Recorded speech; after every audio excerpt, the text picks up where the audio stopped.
Vamos ter agora, irmãos, uma apresentação, como às vezes nós fazemos aqui antes do nosso estudo, em relação à igreja perseguida, a igreja sofredora, né?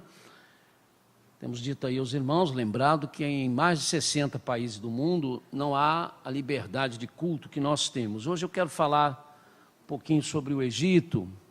O Marcelo vai nos ajudar apagando a luz. Depois eu vou explicar por que o Egito é a nossa preocupação de hoje à noite.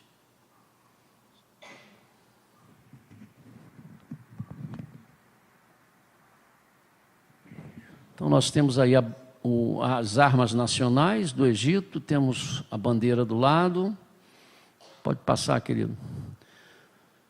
O Egito fica na África do Norte, tem uma população de 83 milhões de habitantes. São 82,87 habitantes por quilômetro quadrado. Para os irmãos terem uma ideia melhor, o Brasil é 23,47. É um país, portanto, que tem uma superpopulação devido ao seu tamanho, né, territorial.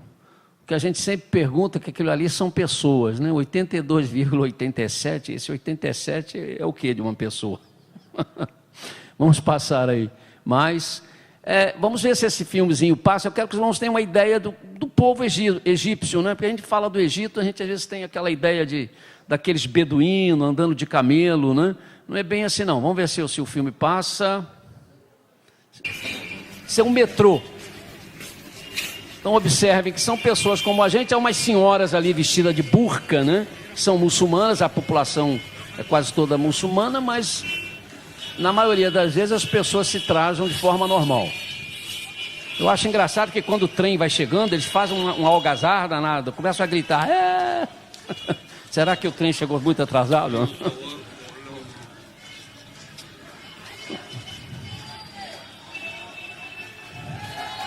Ó.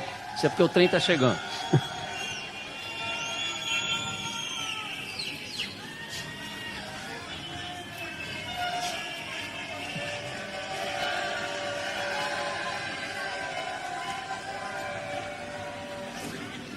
Então tem camelos no deserto e beduínos no deserto, mas no Cairo não.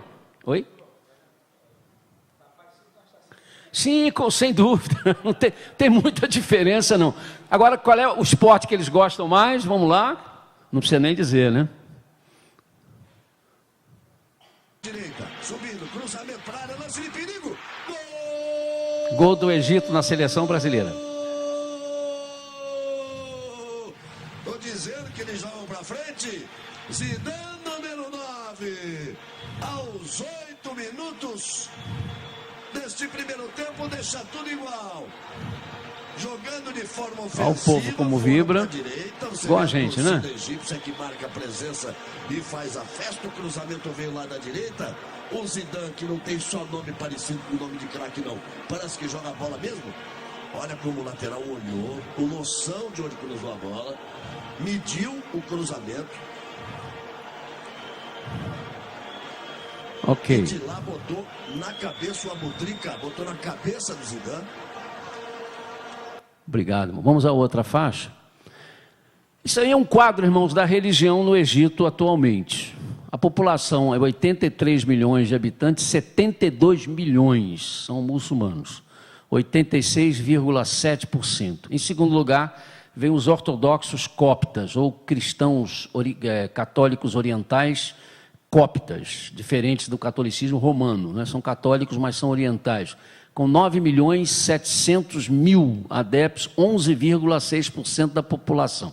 Os coptas se consideram os verdadeiros egípcios, porque a maior parte da população do Egito é árabe, não tem a ver, na verdade, com aquele Egito antigo. Os coptas dizem que são descendentes dos Íxos, aquele pessoal do tempo de José, e do tempo em que os hebreus foram escravizados pelos egípcios. Mas isso não é verdade. Os coptas têm a ver um pouco com os Íxos não existem mais, mas com o passar do tempo as raças foram se misturando, então eles tiveram uma mistura inicial dos Íxos, mas não tem mais a ver com eles, não é uma identidade mais, é uma espécie de mistura de raças, não é? Que vão dar origem aos coptas, que são realmente os verdadeiros egípcios, porque os árabes não são egípcios, né? Eles invadiram o Egito. A terceira religião somos nós, os evangélicos e ou protestantes, com 700 mil aderentes e 0,8% da população. Seguem os católicos romanos, com 332 mil, 0,4%.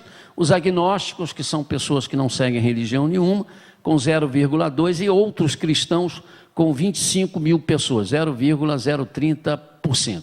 Deixa eu falar um pouquinho aqui com os irmãos em relação à situação religiosa do Egito. Se você for cópita, ou seja, se você tem a origem cópita, você pode ouvir uma pregação cristã e você pode deixar de ser ortodoxo cópita e se tornar evangélico ou se tornar católico romano ou ir para um outro grupo cristão. Também você pode se converter ao islamismo. Mas se você for muçulmano, você não pode se converter para outra religião. A lei não permite. Tá? É contra o Estado deixar a religião islâmica por qualquer outra. E a coisa funciona mesmo. Eu tive um primo que serviu na ONU, lá no Egito, e ele disse que era impressionante, né? Que eles iam ao culto nas igrejas cóptas ou nas igrejas internacionais, e a polícia muçulmana fica nas proximidades da igreja com chicote. Com chicote aqui atrás já para avisar, não é? Quer dizer, qualquer muçulmano que ouse entrar numa igreja cristã para assistir o culto ou para assistir a missa, né? Ele depois que sair vai tomar uma surra bem boa de chicote. Então, é uma forma, né, de amedrontar e de impor o Islã. Sim, minha irmã? Nasce muçulmana, não tem direito a escolher não, ela já nasce muçulmana, né? Então entenderam bem, se a pessoa for cópita, pode mudar de religião, se a pessoa for muçulmana, não pode mudar de religião, e se a pessoa for um cópita muçulmano, também não pode mudar. A lei é, nenhum muçulmano pode deixar de ser muçulmano. Então é um país que vive sob uma opressão religiosa muito grande, há constantes conflitos entre muçulmanos e ortodoxos cóptas, apesar da Constituição egípcia dizer que o primeiro vice-presidente do país sempre tem que ser um cristão cópita. Mas isso é só para fazer assim, uma média política, mas que realmente não funciona, não é? No ano passado, várias igrejas cristãs foram incendiadas, houve crises enormes entre a população cópita e a população muçulmana. Então, o nosso motivo de oração hoje é que hoje e amanhã estão acontecendo as eleições para presidente do Egito. Existem 3 candidatos com possibilidades de ganhar. Um candidato intelectual bastante liberal, que se diz muçulmano, mas que prega um islamismo modernizado, que permite as outras religiões também existirem, que prega um diálogo entre as religiões. Há um segundo candidato, que foi membro da Irmandade Muçulmana, mas como começou também a pregar um islamismo mais moderado, ele foi expulso da Irmandade Muçulmana. E há o terceiro candidato, que é da Irmandade Muçulmana. Todos os 3 com possibilidades de vencerem as eleições. Se esse camarada da Irmandade Muçulmana vencer, a situação para os cristãos no Egito vai ficar ainda pior do que já está, com toda a certeza, não é? Então, as eleições terminam, parece amanhã, às 8 da manhã, começaram hoje, lá são 2 dias de eleições, por enquanto, até à tarde, as eleições estavam indo bem, mas à tarde já houve conflitos entre adeptos da Irmandade Muçulmana com pessoas mais liberais, a polícia já teve que intervir, já houve muita gente machucada. Esperamos que amanhã, né, o pleito eleitoral consiga terminar relativamente em paz e vamos aguardar, não é isso? Vamos aguardar quem vai ser o próximo candidato. Então, esse país é um país grande, influente na África do Norte, com 83 milhões de habitantes, precisa de oração do povo de Deus. Esses 700 mil evangélicos que tem lá são contados não só os membros, mas também os bebês, as crianças, as pessoas que não podem ser membros da igreja, é a comunidade. O número mesmo de praticantes deve estar aí por volta de 250 mil, 260 mil. Dentro de uma população de 83 milhões, irmãos, observem que é um número realmente muitíssimo pequeno, não é? E eles estão, como disse, sempre oprimidos e vigiados, e, enfim, passando por situações muito complicadas. Para terminar, antes de orarmos pelo Egito, eu quero que os irmãos venham agora esse videozinho interessante. Esse vídeo correu o mundo, porque vai ter a ver com aquilo que eu vou refletir com os irmãos hoje na Epístola de Paulo aos Romanos. É o terceiro, querido. Isto.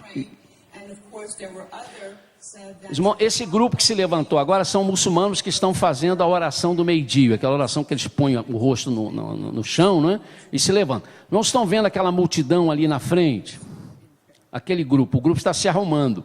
Aquele grupo são cristãos evangélicos, olha, e eles estão dando as mãos, cercando os muçulmanos. Sabe por quê?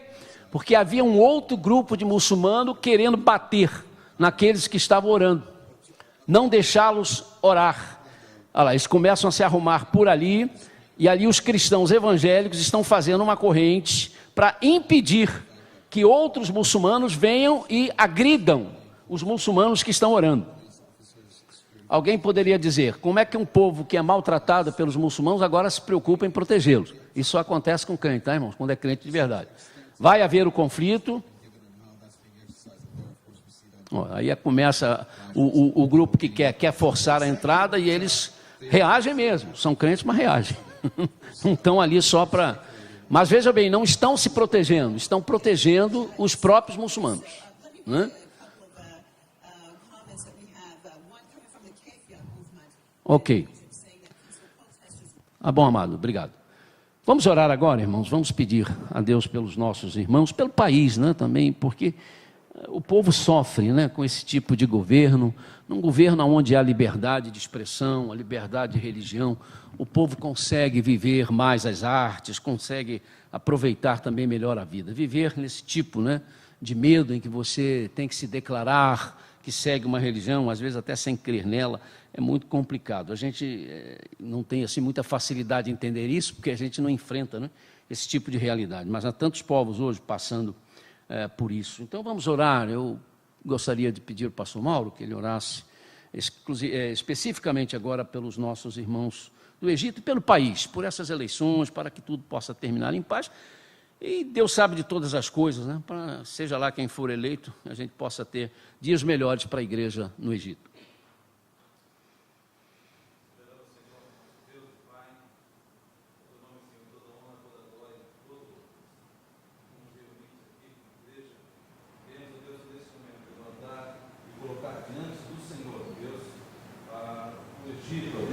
Com essa decisão para ser tomada em relação às novas com eleições, a Deus, em andamento.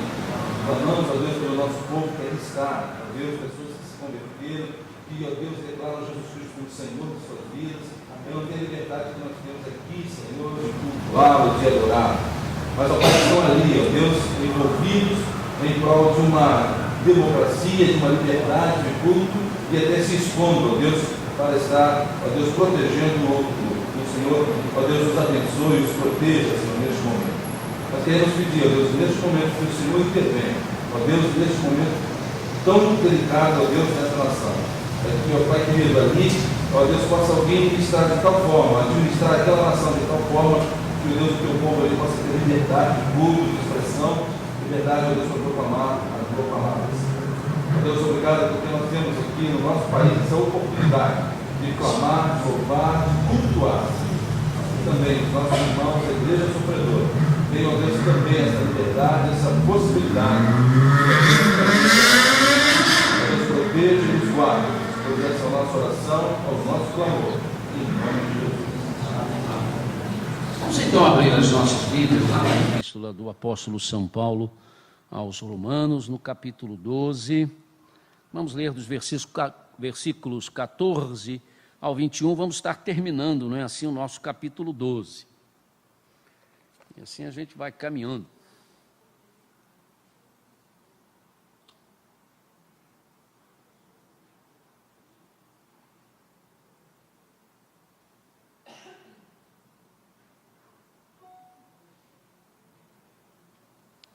Romanos capítulo 14, capítulo 12, do 14 ao 21. Eu vou ler devagarzinho, porque a minha versão é a NVI, né? E a maior parte dos irmãos tem as outras versões, mas lendo devagar os irmãos poderão acompanhar. Versículo 14. Abençoem aqueles que os perseguem, Abençoem e não os amaldiçoem. Alegrem-se com os que se alegram, chorem com os que choram. Tenham uma mesma atitude uns para com os outros. Não sejam orgulhosos, mas estejam dispostos a associar-se a pessoas de posição inferior. Não sejam sábios aos seus próprios olhos.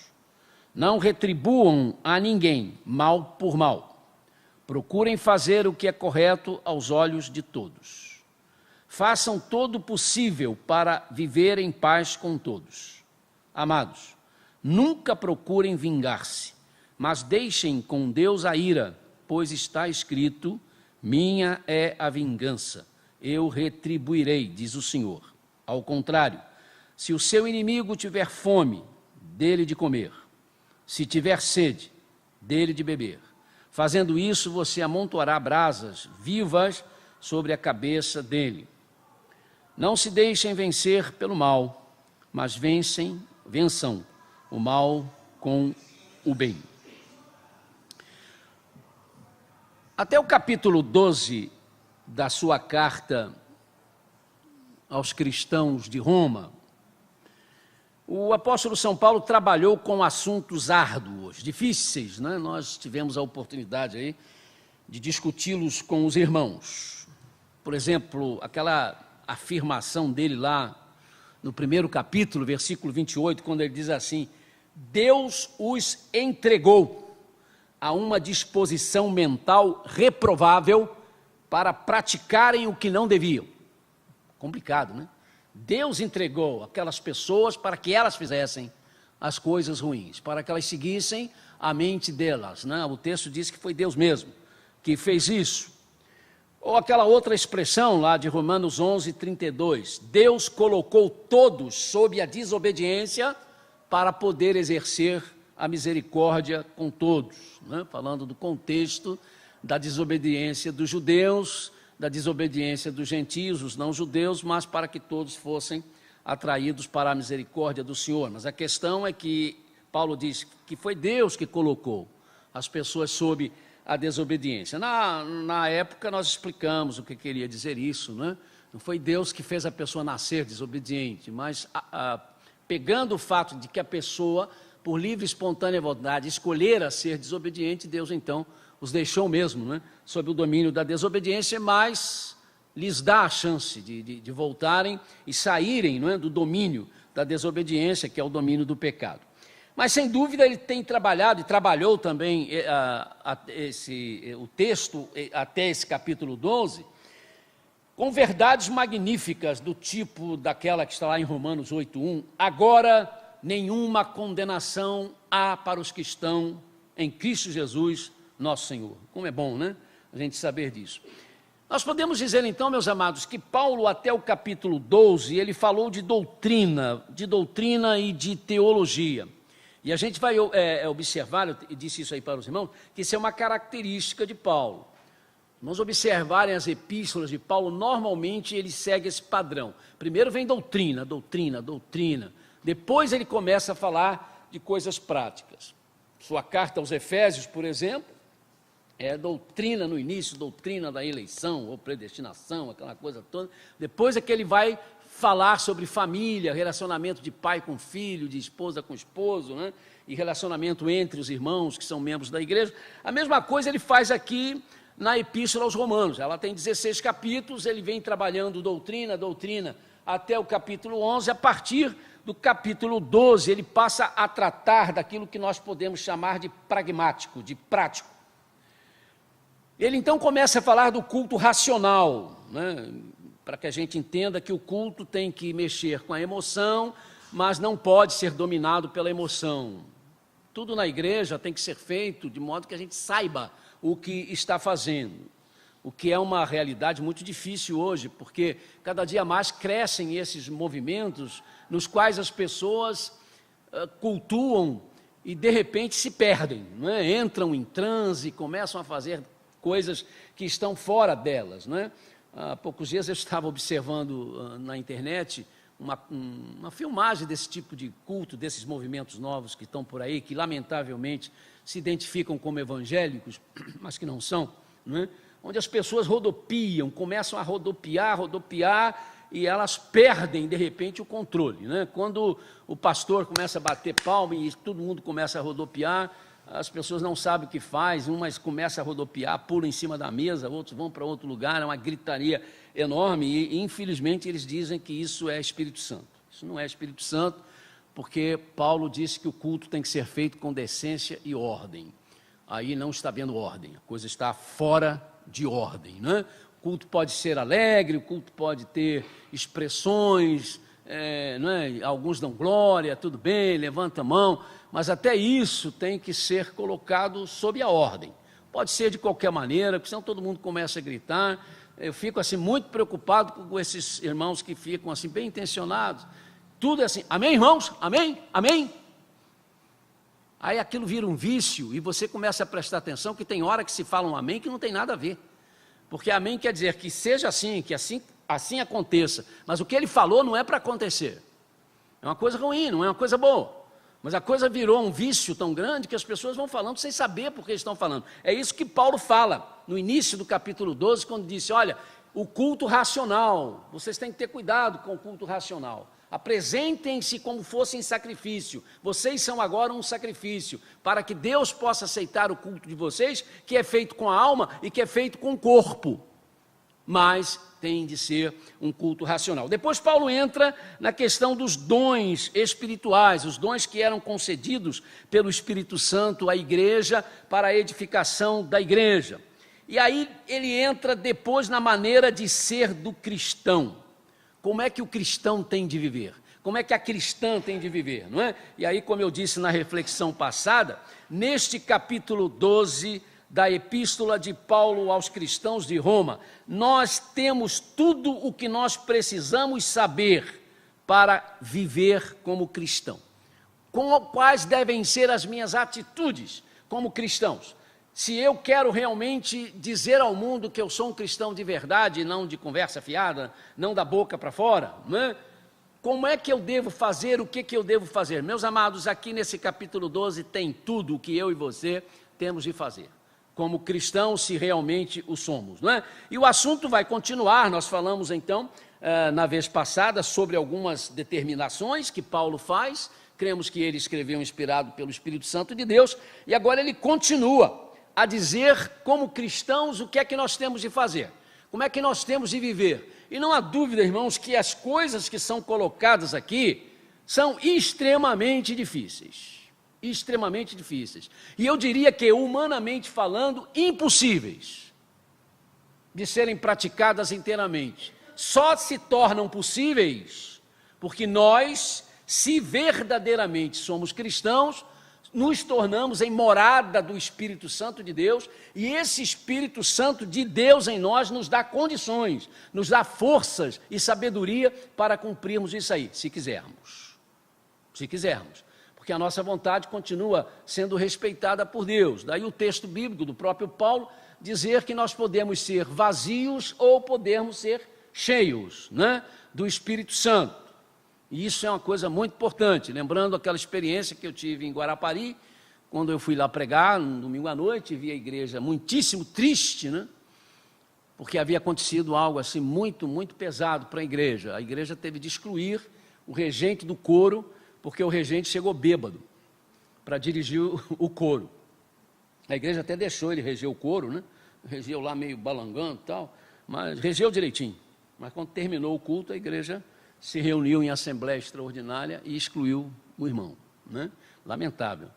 E eu fui pregar na semana seguinte, e o pastor estava triste, e eu sentia aquele peso na igreja, né? E eu falei, pastor, o que aconteceu aí? Aí ele me contou a história toda, né? E eu disse, pastor, mas vocês excluíram? Os irmãos excluíram o moço? Ué, mas a gente tem que excluir. Baseado no quê, colega? Ele tinha sido meu aluno. Baseado no quê, colega? Não, baseado no que Paulo diz, não vos embebedeis com vinho. E o que vem depois, pastor? Porque o texto é o mesmo. Logo depois, Paulo diz assim, não se embebedem com vinho, mas se encham do Espírito. O irmão exclui quem está vazio do Espírito na igreja? Aí ele tomou um susto, né? Ué, sim, Porque o mesmo texto que diz que a pessoa não pode ficar bêbada, diz que também não pode ficar vazia do Espírito Santo. E aí, quem está vazio do Espírito Santo? Está excluído? Ah, mas a gente não sabe. Pois é. Mas o outro que a gente sabe, então, antes de excluir, a gente tem que cuidar, tentar ver se a gente tem, né? Trabalha com a pessoa para ver se ela sai desse caminho, porque a igreja ela é um hospital, ela tem que trabalhar para socorrer também as pessoas. Mas depois eu percebi que pessoalmente ele tinha realmente esse pensamento, essa ideia, mas enfrentar alguns grupos na igreja nem sempre é muito fácil, né? Com essas ideias um pouco mais retrógradas que hoje parecem que mudam, né? Aos poucos. Não porque a igreja está afrouxando, mas exatamente porque a igreja está começando a entender a sua responsabilidade espiritual como um todo, né? Nós vivemos aqui uma experiência aqui nesta igreja de um irmão que tinha problema de alcoolismo e que vivia uma fase boa, outra fase ruim, como todos os alcoólatras vivem, né? Não ser aqueles que conseguem realmente se libertar. E ele entrou aqui numa assembleia, nós estávamos reunidos numa assembleia, bêbado, e ele veio aqui e me pediu o microfone. Eu fiquei assim, mas ele pediu, irmãos, eu estou aqui, e a gente via que ele estava tonto, né? Eu estou aqui para pedir a minha exclusão. Eu não tenho condições de permanecer como membro desta igreja, né? Eu estou sendo uma vergonha para a igreja, essa coisa toda. Aí, quando eu peguei o microfone, ele disse, tem algum membro da igreja que quer propor a exclusão dele? Ninguém se levantou, irmãos. O que ele levantou foi irmãos dizendo, não, nós temos que caminhar com o irmão, nós temos que caminhar junto, a gente tem que ver até onde a gente pode ajudar você a sair, não é? Desse problema. Eu acho que isso é muito bom, eu acho que Paulo colocaria essa situação diante de nós. Então ele começa dizendo assim, abençoem aqueles que os perseguem, abençoem, e não os amaldiçoem. Isso é fácil, queridos? Já foram perseguidos por um vizinho? Já foram maltratados por parentes, por vizinhos, por patrão no serviço? Hein? E você, a vontade sua qual é? Tomara que um caminhão passe em cima dele. Ah, se eu pudesse, eu cortava a cabeça dele, né? Graças a Deus eu não tenho uma arma, porque senão eu matava ele. A gente, humanamente falando, pensa nisso, irmãos. É difícil não pensar. Mas Paulo diz, não, vocês têm que abençoá-los. Oh, meu Deus do céu. Como é que é isso? Aquele vizinho que fica no calcanhar, entendeu? Aquela praga daquele chefe. E você tem que dizer assim, Deus te abençoe. Deus abençoe você. Irmãos, o cristianismo é prática, tá? Tente orar pelas pessoas que você não gosta. No início vai ser difícil. Na verdade, você vai orar quase que dizendo assim, Senhor, manda um caminhão passar por cima dele. Entendeu? Passa em cima da cabeça. Aí você vai orando, você vai sentir que a sua oração não pode ser assim. E você vai insistindo, Senhor, a minha vontade é que ele morra, mas tenha piedade dele. Abençoa, abençoa. Lá pela quinta, sexta oração, você vai perceber que está mudando. O Espírito de Deus começa a trabalhar no seu coração e de repente você descobre que o ódio, que a mágoa, não é? Desapareceu, ou começa a desaparecer da sua vida. Irmãos, nós temos visto aqui milagres em relação a isso, porque isso aqui só vai acontecer se eu e você realmente disser assim, eu quero fazer isso, Senhor, porque eu entendo que esta é a vontade do Espírito Santo de Deus. Porque se você ficar trabalhando a sua vontade, nunca isso aqui vai acontecer. Eu tive uma irmã aqui, que nós lutamos muito com ela, lutamos no bom sentido, porque ela tinha uma mágoa muito grande e humanamente falando com toda a razão. Seu filho foi assassinado e ela conhecia o assassino. E ela tinha um ódio daquela pessoa imensa. E muitas vezes nós orávamos com ela para que Deus tirasse o ódio do seu coração, porque aquilo estava adoecendo ela. Sabe por quê? Porque ela estava errada, queridos. Alguém pode dizer, oh meu Deus, e se fosse a sua filha, se fosse a minha filha, se fosse minha neta, eu sentiria muita, profunda tristeza, mas não teria o direito de ter ódio. Esse é o problema. Mas a gente sente, porque nós somos seres humanos. E se você não trabalhar isso, isso começa a lhe fazer mal, por mais justo que seja o seu ódio. Isso vai começar a adoecer a você. Convenção Batista de 30 e qualquer coisa em Recife, hora do almoço, uma irmã começa a conversar com a outra e falando da sua infância difícil porque viu seu pai ser assassinado. Ela disse: eu estava em casa, chegou um grupo de cangaceiros e o que estava comandando o grupo gritou o nome do meu pai. O papai saiu, minha mãe começou a chorar, eu me agarrei com meu pai. E meu pai dizendo: fica lá dentro, minha filha, fica lá dentro. Mas não tinha jeito. Quando o papai chegou na varanda, eu estava agarrado na perna dele, o cangaceiro apenas mirou a espingarda e na cabeça. Meu pai caiu em cima de mim e eu não posso esquecer aquele sangue quente, né? Caindo pelo meu rosto, e às vezes eu tenho pesadelos. Quando ela acabou de falar isso, havia um pastor que estava parado e olhando essa conversa. Chegou-se perto dela e disse: minha irmã, seu pai se chamava fulano de tal, fazenda tal, fevereiro do ano tal. Como é que o senhor sabe? Porque eu fui o cangaceiro que atirou nele. Eu fui o cangaceiro que matei seu pai. Hoje eu sou pastor, sou seu irmão em Cristo, mas não ouso pedir perdão à irmã pelo que eu fiz. Ela olhou para ele e disse assim: mas se nós somos irmãos em Cristo, eu tenho que te perdoar, pastor. Eu não posso levar isso no meu coração. E quem sabe Deus me fez encontrar o Senhor para que eu possa voltar a dormir, porque até hoje, sentir o sangue quente de papai não me deixa dormir direito. Ele disse: a irmã me perdoa? Me perdoa. Jesus não lhe perdoou? Perdoou. Então eu também te perdoo. Os dois se abraçaram e choraram, e as pessoas que estavam ao lado choraram muito, né? E realmente ela depois escreveu dizendo: passei a dormir em paz. O perdão que eu tinha para liberar, sem sequer saber a quem eu tinha que perdoar, enquanto não aconteceu, a minha vida não se ajeitou. Então, irmãos, quando o texto diz: abençoe aqueles que perseguem vocês, não os amaldiçoe, isso é verdade mesmo.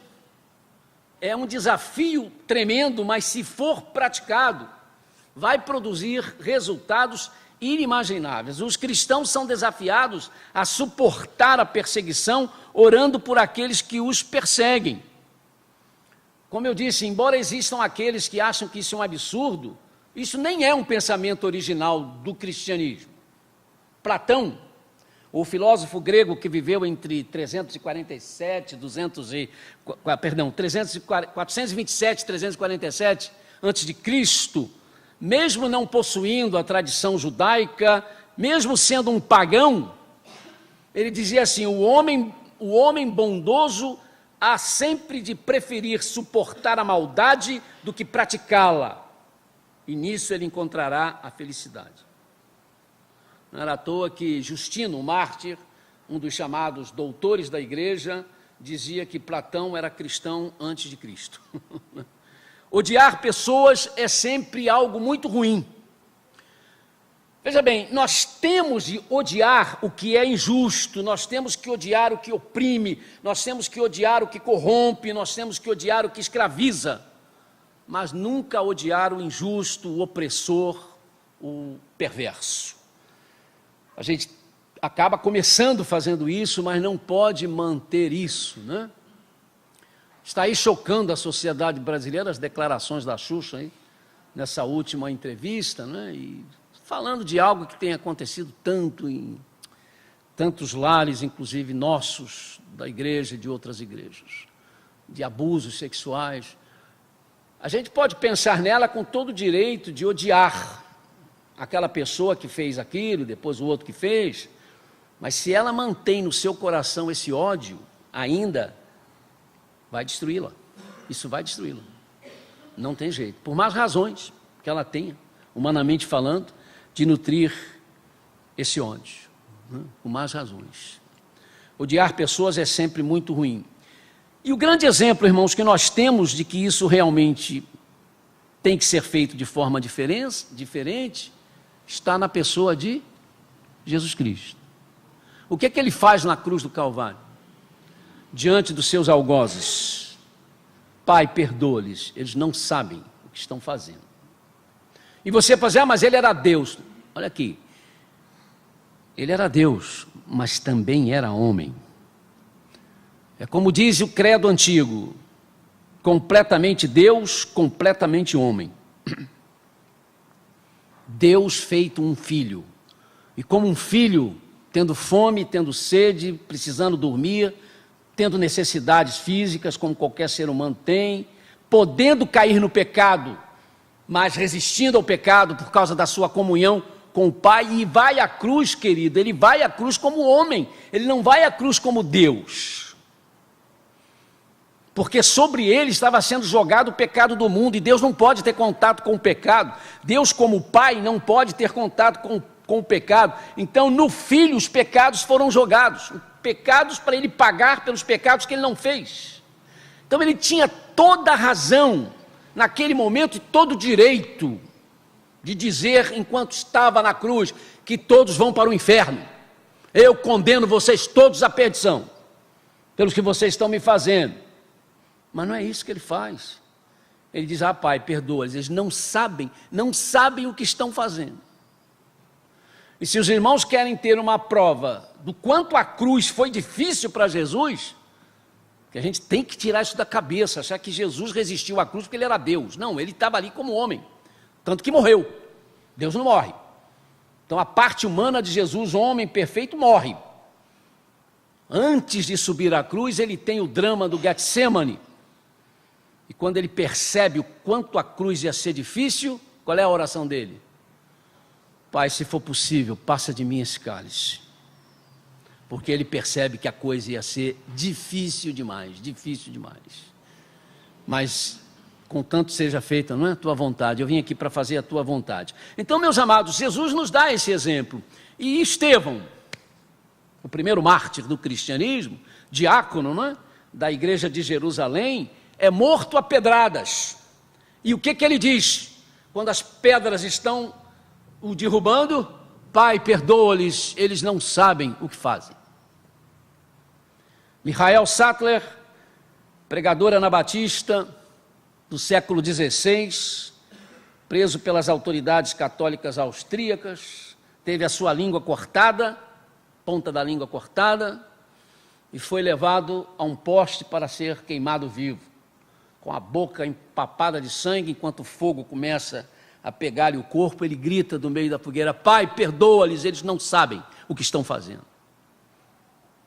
Então, seres humanos comuns, já que Jesus é um ser humano, mas não é comum, vamos dizer assim, né? Esses são seres humanos comuns, que também na hora da morte e da dor, lembram-se do exemplo de Cristo e pedem que Deus os perdoe. Paulo continua, alegrem-se com os que se alegram, chorem com os que choram. Nós precisamos, irmãos, nos alegrar com os que se alegram e chorar com os que choram. E em palavras contextualizadas, o que é isso? Nós devemos nos alegrar com os que fazem aniversários, devemos nos alegrar com os que fazem casamentos, devemos ficar alegres com aqueles que recebem um prêmio, devemos nos contentar também quando alguém vem pulando de alegria porque passou no vestibular, ou porque foi aprovado, ou porque conseguiu um emprego, ou porque descobriu que a menina que ele gosta também está gostando dele, ou vice-versa, né? A gente tem que se identificar e ficar alegre também, e abraçar, e cantar, e pular, e dançar junto. Mas não é só isso. Quando a gente precisa ir ao cemitério, irmãos, tem que ir ao cemitério. Tem que chorar com aqueles que estão chorando. Tem que ir aos hospitais, por mais difícil que isso seja, não é? Para levar a nossa palavra de consolo. Temos que visitar as viúvas, os órfãos, as pessoas que estão em tribulação e que precisam da nossa palavra, ou pelo menos da nossa presença, porque às vezes é melhor nem falar nada. Às vezes é melhor não falar nada, basta um tapinha, né? Nas costas para que a coisa funcione. Alegrar com os que se alegram, chorar com os que choram. Devemos então, irmãos, ter isso como uma marca distintiva da nossa fé. E ele continua, tenham a mesma atitude uns para com os outros, não sejam orgulhosos, mas estejam dispostos a associar-se a pessoas de posição inferior.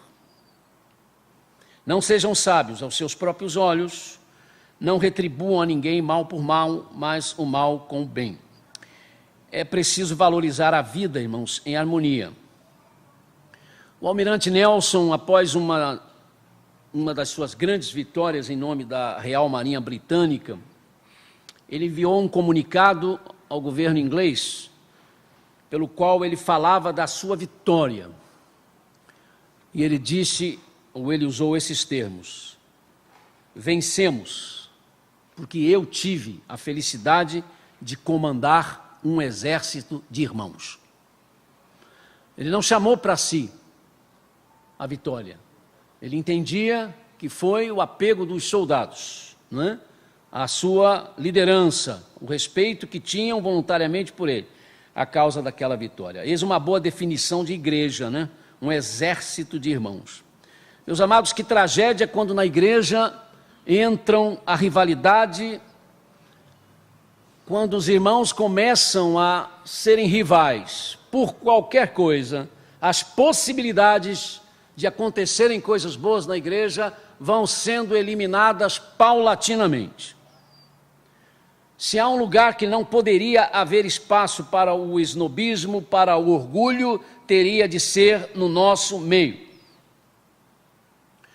Conta-se entre as crônicas do cristianismo antigo que em várias congregações cristãs havia pastores ou bispos ou presbíteros, pastores, bispos ou presbíteros é a mesma coisa, que durante a semana eram escravos, trabalhavam para senhores porque eram escravos, mas no dia do Senhor, no domingo, eles eram os pastores da congregação, ou eram os bispos, ou presidentes também, como às vezes era chamado em documentos antigos. E em algumas congregações, o senhor deles eram membros.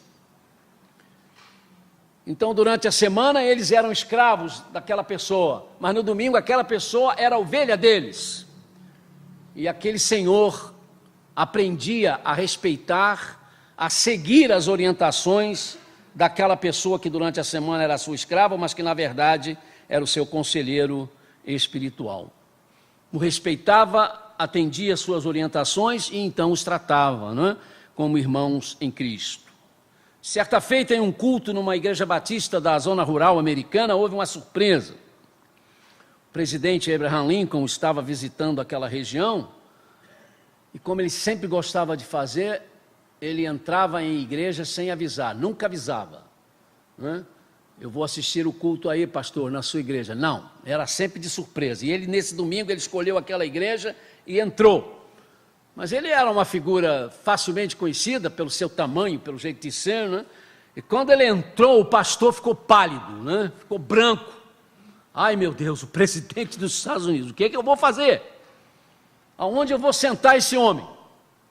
Primeira coisa que o pastor fez foi apontar a cadeira dele, do púlpito. Senta lá, senta lá. E o presidente disse, não, vou sentar aqui. E havia um camponês, um senhor muito simples, com a roupa cheirando mato, né? Talvez ele não tivesse nem tido tempo, levantou-se de manhã para ver alguma coisa da lavoura, não teve tempo nem de voltar em casa e foi assistir o culto. E ele sentou-se perto daquele homem, o homem também ficou branco. Estava com o inário na mão, quase que o inário caiu. Só que o pastor havia anunciado um hino para cantar. Lincoln então virou-se para ele e disse assim, o senhor pode me emprestar seu inário? Posso. Lincoln pegou o inário, abraçou aquele homem, botou o inário assim, agora vamos louvar o Senhor. E começaram a cantar junto com a igreja. Um homem simples, irmãos, apesar de ser o presidente dos Estados Unidos. O que é isso? Estava dentro dos conselhos do apóstolo Paulo, não é? Ali não havia naquele momento um presidente e um camponês. O que havia ali eram dois irmãos em Cristo, né, que estavam celebrando aquele culto. Eu não sei qual o rei George, eu não sei se foi o George V, que foi avô da rainha Elizabeth, ou se era o George VI, que foi o pai da atual rainha Elizabeth. Certa feita ele chegou à abadia de Westminster para participar de um cerimonial de ação de graças. Como sempre nesses casos, quando o rei vem assistir um culto na Inglaterra, ou na Suécia, ou na Noruega, ou na Dinamarca, onde os reis aparecem, né, de vez em quando para assistir os cultos, normalmente nas catedrais principais, a confusão maior é essa, onde é que o rei vai sentar? De qualquer maneira é o rei, é uma igreja, mas ele é o rei, e a preocupação naquele domingo era isso, O rei vem aqui, é um culto de ação de graças da nobreza inglesa, vai estar cheio de pessoas importantes, e o rei vai sentar aonde? Então, com muito cuidado, o protocolo escolhe um lugar, preparou uma cadeira tipo trono, colocou assim perto do altar, não é, onde o arcebispo iria celebrar o culto, e ali colocou o lugar para o rei. O rei finalmente chegou com o seu cortejo. Como era um culto oficial, ele veio trajado de roupa de gala e veio com a sua coroa. Começou a caminhar em direção à cadeira, trono, né, que ele sabia que estava separada para eles. Mas antes de sentar-se, ele se dirigiu ao arcebispo de Cantuária, que era o que estava dirigindo o culto, e disse: Sua graça, se Jesus Cristo agora entrasse nesse templo, qual o lugar que o senhor lhe ia dar para Jesus sentar? O arcebispo ficou surpreso, né, com aquela pergunta, mas não perdeu a freuma. Majestade, se Jesus entrasse agora, eu teria que dar o seu lugar para ele sentar. Ele disse: Pois é. Então deixa eu lhe fazer outra pergunta, sua graça. Jesus está aqui conosco? Sim, milord, Jesus está conosco. Então a cadeira é dele. Essa cadeira é dele. Tirou a coroa, ajoelhou-se diante da cadeira, pôs a coroa nos pés da cadeira e sentou-se junto da esposa, num banco comum à frente. A gente tem, irmãos, temos de entender, não é, que há pessoas que conseguem entrar dentro desse conselho paulino, ou seja, eles não deixam que a sua sabedoria ou que a sua importância fique sem controle. Porque a sabedoria própria é uma coisa muito boa, mas quando ela não está sob controle, ela nos leva a cairmos na tentação de nos acharmos superiores em relação aos outros irmãos em Cristo, e com isso nós nos tornamos insensíveis ao próprio senhorio de Jesus Cristo. A Bíblia diz que Deus atenta nos humildes. Deus atenta nos humildes, isto é, Deus age no humilde e nunca no arrogante. Se há uma qualidade terrivelmente triste no cristão, é a arrogância. E como a gente conhece gente que se diz crente, mas é arrogante. De propósito, o apóstolo colocou: não retribuam o mal com o mal, nesse mesmo pacote, no mesmo pacote da humildade. E a intenção é óbvia: não há como dissociarmos a humildade com a preocupação em não se fazer o que é errado. Quando eu tenho essa preocupação, eu não quero fazer o que é errado, eu quero fazer o que vai agradar a Jesus Cristo, imediatamente, irmãos, eu já começo a ser humilde a partir desse momento, porque eu já estou me submetendo. Eu já estou me reconhecendo como uma pessoa que precisa submeter-se, então, à orientação de Deus. Eu não vou ser sábio aos meus próprios olhos, porque o não sábio, né, aos seus próprios olhos, sabe o quanto é fácil responder à raiva com a raiva, o quanto é fácil responder à violência com a violência, o quanto é fácil responder os maus comentários com outros maus comentários. E Paulo continua: procurem fazer o que é correto aos olhos de todos, façam todo o possível para viver em paz com todos. Queridos, há uma nítida aversão do cristianismo, uma nítida aversão de todo o cristianismo a essa conduta de 2 pesos e 2 medidas, do sim no lugar do não e do não no lugar do sim. Enfim, há uma aversão cristã à hipocrisia. Lembram-se dos fariseus? Jesus tinha paciência com o moço que veio, que disse que queria saber o que era para fazer para a vida eterna, mas não queria largar o seu dinheiro, não queria largar a sua riqueza. Mesmo trocando Jesus pelo dinheiro, a Bíblia diz que Jesus amou aquele moço.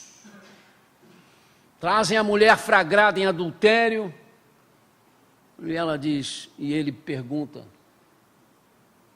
te condenaram, mulher? Alguém te condenou? Depois que ele colocou o pessoal numa dificuldade enorme. Quem não tem pecado, atira a primeira pedra nela. Não, senhor, ninguém me condenou. Nem eu te condeno. Vá, não peques mais. Ou seja, não continue fazendo o que você fazia. Não é não cometer mais pecado, porque o ser humano não vai poder viver sem cometer pecado, né? Mas aquele pecado, aquela vida que ela levava, você não vai levar mais. Não estou te condenando, e você vai sair dessa vida. É isso, irmãos, que nós aprendemos, não é? Em relação a Jesus Cristo, essa intolerância com os fariseus, que Jesus chamava de sepulcros pintados de branco, branquinho por fora, mas de mau cheiro por dentro, porque guarda cadáveres. E ele disse, vocês fariseus são assim. Por quê? Porque eram hipócritas. Porque eram hipócritas. A hipocrisia é algo que Deus não tolera. Não tolera. E há uma nítida aversão de todos os ensinos cristãos em relação a isso. A vida do cristão, da cristã, é para ser do mesmo modo, irmãos, em casa, na igreja, na rua, na faculdade e no serviço. Nós temos que viver sempre da mesma forma. É claro que você não vai viver dentro da sua cozinha como você está dentro da igreja, não é? Você não tem que botar uma roupa toda bonita para ficar dentro da cozinha. Não estou falando isso, eu estou falando de caráter, estou falando de palavreado, não é? Vocês já tiveram a oportunidade de ouvir alguém dizer assim, mas o meu pai, ele é tão diferente quando está na igreja do que está em casa, não é? Me lembro de um rapaz que foi cantar no seminário, quando lá no Seminário do Sul, quando eu dava aula lá, um grande cantor, hein? E ele disse, olha, meu maior drama era meu pai. Meu pai era um crente bom, respeitadíssimo na igreja, mas em casa o problema era sério. Domingo era o pior dia da minha vida, porque ele acordava a gente às 6 horas da manhã, nos empurrando da cama, gritando, batendo janela, falando alto, botando a mamãe apavorada, coitada, que tinha que correr para fazer café, para não sei o que, e arrumar a gente para ir para a igreja, enfiava a gente dentro do carro, ia falando o tempo todo.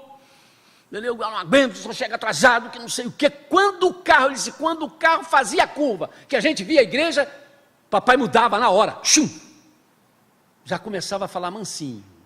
Tudo bem, criança? Tudo bem, certinho? Tudo bom?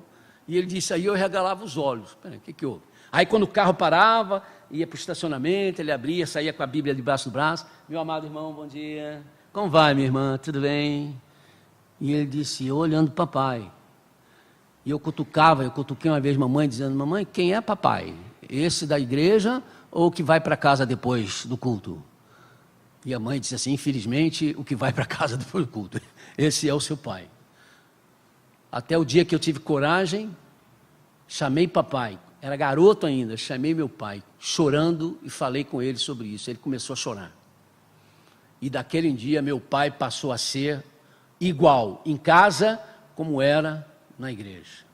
E eu sei que ele passou a ser assim também no seu serviço. É isso, irmãos, que Paulo está pregando aqui. Procurem fazer o que é correto aos olhos de todos. De todos. Lugares, épocas, situações podem alterar a nossa maneira, não é? De viver o que é certo, mas o que é certo não pode ser camuflado, não pode ser adaptado. Nós temos a obrigação de vivermos em paz, temos a obrigação de viver em paz com todos. Outro ensino, complicado. Por que nós temos a obrigação de viver em paz com todos?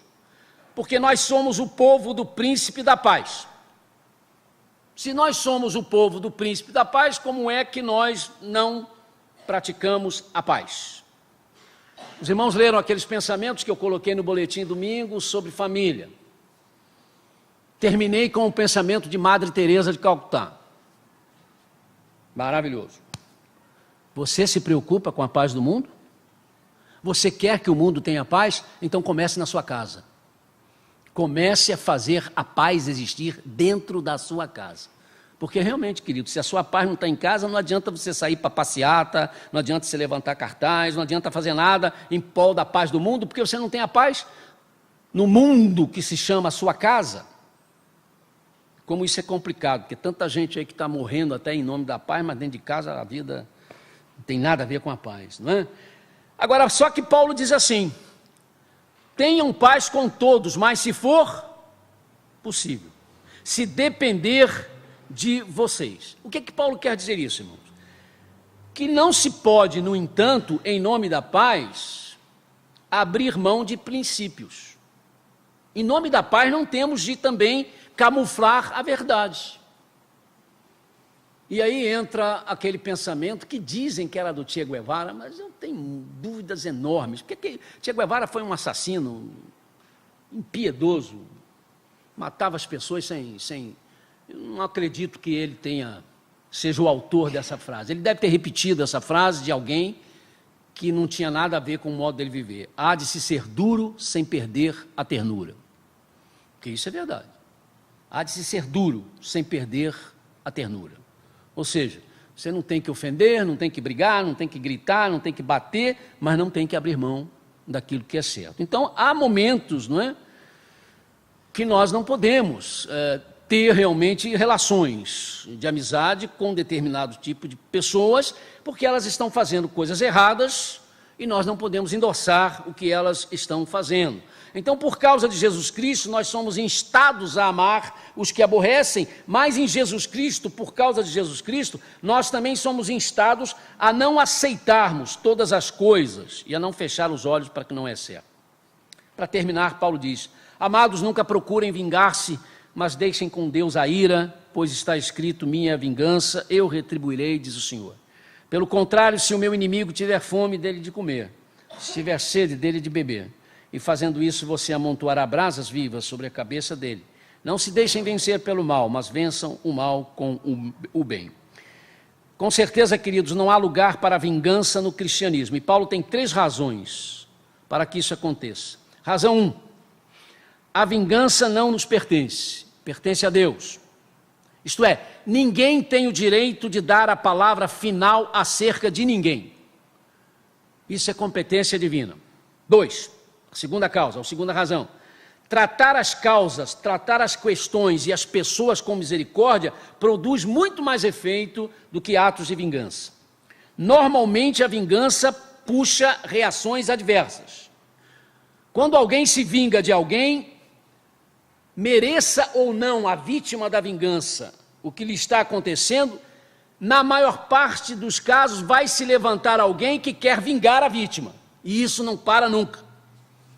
Os irmãos já ouviram aquelas histórias de coronelismos no Nordeste, em que um mata o filho do outro, aí o irmão vai e se vinga, mas aí o irmão do outro também se vinga, e aquilo não para. Há pouco tempo eu estava acompanhando a história de 2 famílias que acabaram. 2 famílias de fazendeiros no Nordeste que acabaram porque aconteceu um crime em que o filho de um deles foi morto, e aí a vingança começou e não parou mais, até que finalmente os homens da família todos foram mortos, e a família foi acabar porque não havia mais ninguém para se casar e para dar continuidade, não é? Àquela família. Quando nós cedemos ao instinto da vingança, nós somos conquistados pelo mal. Essa é a terceira razão. Quando cedemos ao instinto da vingança, somos conquistados pelo mal. O mal é o vencedor, e não a gente. Mas já que somos instrumentos do bem, já que temos o bem maior em nós, que é o Senhor Jesus Cristo, então, queridos, nós temos de fazer o bem vencer o mal. E nós somos instrumentos de Deus para isso. Fácil? Não, nem um pouquinho. Mas precisamos muito, irmãos, de que isso comece a acontecer de fato em nossa vida, que esses conselhos possam ser vividos de forma tal que a gente possa realmente fazer a diferença nesse mundo tão cheio de traições, falcatruas, corrupção, de tudo quanto é tipo, violência, enfim, tudo isso que você vê aí, que eu e você vemos aí na mídia, escancarada diante de nós, e que muitas vezes, irmãos, também se repetem na igreja, através do nosso descuido, através daqueles que estão conosco, mas ainda não se converteram, mas que devem ficar conosco para que tenham, né, de repente, uma sacudida de Deus e possam ver o que está acontecendo. Não os queremos pôr para fora, mas se cada um de nós que se sente compromissado com o Senhor, procurar fazer a sua parte, mesmo que caia aqui, levante, faz de novo, por amor a Jesus, não por amor a pastor, por favor. O pastor não pode ser causa para as pessoas fazerem isso, nem a igreja. Eu estou fazendo isso pela igreja, não é? Não faça nada disso a não ser por Jesus Cristo. É muito duro eu ouvir, como já tive oportunidades de ver esposas de pastores chorando para mim e dizer: eu só não larguei o fulano por causa da igreja. Eu disse: não faça isso não, irmão. A igreja é muito importante, a igreja é a esposa de Cristo, mas não merece isso. Se a irmã estiver fazendo isso por causa da igreja, a irmã não vai suportar. A irmã não vai suportar. Faça por Jesus. Se a irmã for fazer por Jesus, pode ter certeza que Jesus vai agir e vai interferir na sua história. E vai interferir na sua vida. E se seu marido não se ajeitar, ele vai dar um jeito nele. Porque não seja pedra de tropeço, meu amado irmão e minha irmã, não seja pedra de tropeço para quem quer ser santo. Você pode até prejudicá-lo, mas a mão do Senhor vai agir em cima de você. Pode crer que é isso que acontece, né? Ou de marido para mulher, de mãe para mulher, de pai para filho, enfim, de irmãos como irmãos. Deus os abençoe, irmãos, e nos ajude a vencermos esses obstáculos. Vamos orar para encerrarmos o nosso culto. Nós estamos um pouquinho adiantados. Pai amado, obrigado, porque a Tua palavra sempre nos fala. Obrigado porque estamos terminando agora o capítulo 12 da Epístola aos Romanos, que com a Tua permissão, com a direção do Teu Espírito, nos fará entrar num outro capítulo e logo estaremos terminando mais um livro da Tua palavra, Senhor. Quão bom tem sido os estudos nestas quartas-feiras, como Tu nos tens falado, como nos tem falado também agora, através desses 100 dias de oração, quando cada dia nós podemos ler um texto da palavra de Deus. Coisas boas estão acontecendo. Obrigado, Senhor, pelo que já está acontecendo em nossa igreja, por pessoas que passaram agora a verem como é bom orar, como é bom lerem a Tua palavra, como é bom meditar nela. Permita, Senhor, que isso continue e abençoe a direção, o pastor Luiz, que é o pastor da oração, e que está na liderança desse movimento, desse trabalho aqui entre nós. Leva-nos em paz para os nossos lares, na certeza de que não vamos voltar como aqui entramos. Protege-nos dos males da noite, livra-nos dos homens perversos. Nós oramos em nome de Jesus. Amém.